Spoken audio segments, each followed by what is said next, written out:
जय श्रीमन नारायण। ए पर जे टिप्पणी हम करे जा रहल बा रामानुजदास श्रीमान गट्टू वेणुगोपाल स्वामी जी के द्वारा दिहल गयल बा। अध्याय 8 अक्षर पर ब्रह्म योग श्लोक 20। परस्तस्मात्तु भावोऽन्यो व्यक्तो व्यक्तात् सनातनः यस्य सर्वेषु भूतेषु नश्यत्सु न विनश्यति। ओम।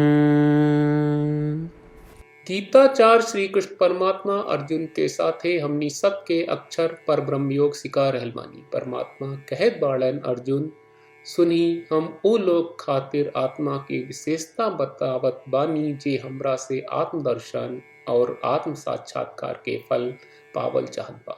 आत्मा प्रकृति से अलग और महान बा। आत्मा अद्वितीय बा। एकरा अलावा आत्मा ज्ञान के रूप हवे जौन मन खातिर अगोचर, इंद्रियन खातिर अदृश्य और सर्वश्रेष्ठ होला।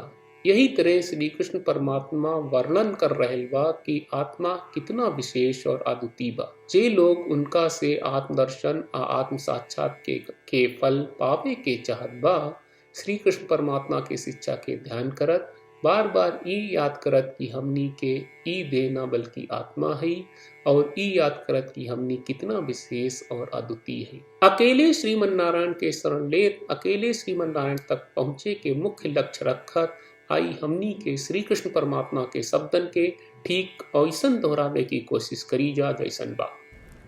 परस्तस्मात्तु भावोऽन्यो व्यक्तो व्यक्तात् सनातनः यस्य सर्वेषु भूतेषु नश्यत्सु न विनश्यति। श्रीमद् भगवत गीता का पूरा सार श्री कृष्ण परमात्मा ने अध्याय 18वें के श्लोक 65 से 70 में 8 काम करे खातिर दिले बाड़े। श्री कृष्ण कहले, हम ओ लोगन से प्रेम करनी जो लोग इन 8 बातन के मान तारे। हम ओ भक्तन के हर तरह से रक्षा करब।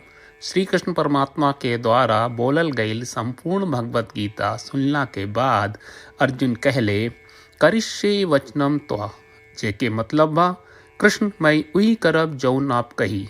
यही कारण बा श्री कृष्ण अर्जुन के हर तरह के सफलता आ विजय प्रदान करेले। आई परमात्मा के आपन व्रत देई कि हमनी के ये 8 गौ कर्म के पालन करी जा। ई वचन परमात्मा के देवे से बड़न कौनो पूजा तपस्या यज्ञ नहीं। हम 8 प्रण कहब जौन हमनी के करे के चाहिए। आप सब कृपया इन्हन के आपन दिमाग और दिल में सोची। श्री कृष्ण के आपन वचन देवे के ई तरीका में हमनी सबकी कल्पना करे के चाहिए कि श्री कृष्ण का चेहरा खुशी से चमकत बा और खुशी के एहसास करत बा। जय श्रीमन नारायण। यहाँ हमनी के 8 वादा बा।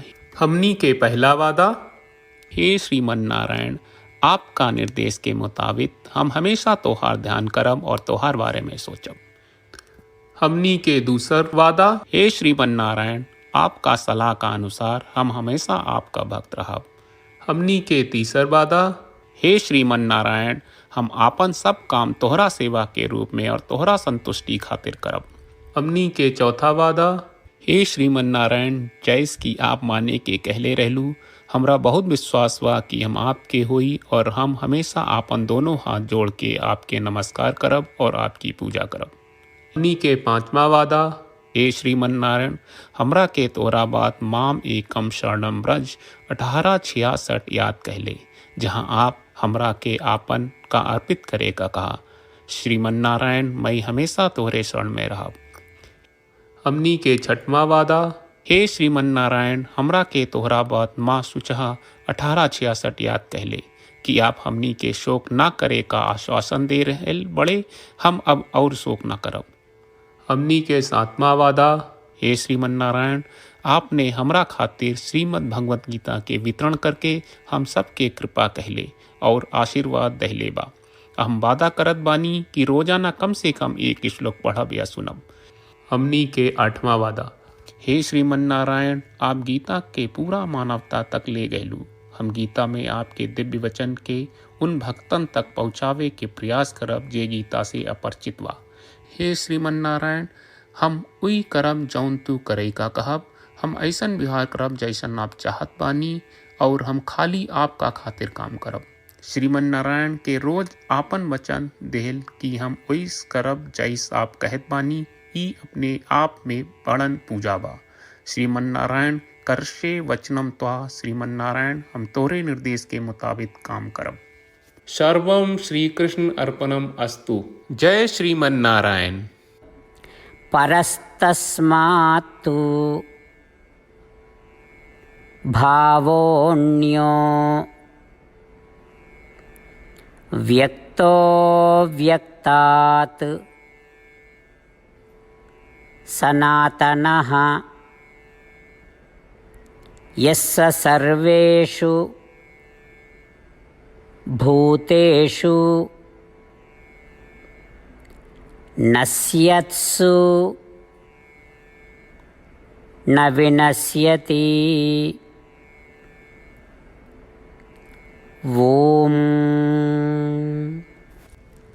परस्तस्मात्तु भावोऽन्यो व्यक्तो व्यक्तात् सनातनः यस्य सर्वेषु भूतेषु नश्यत्सु न विनश्यति।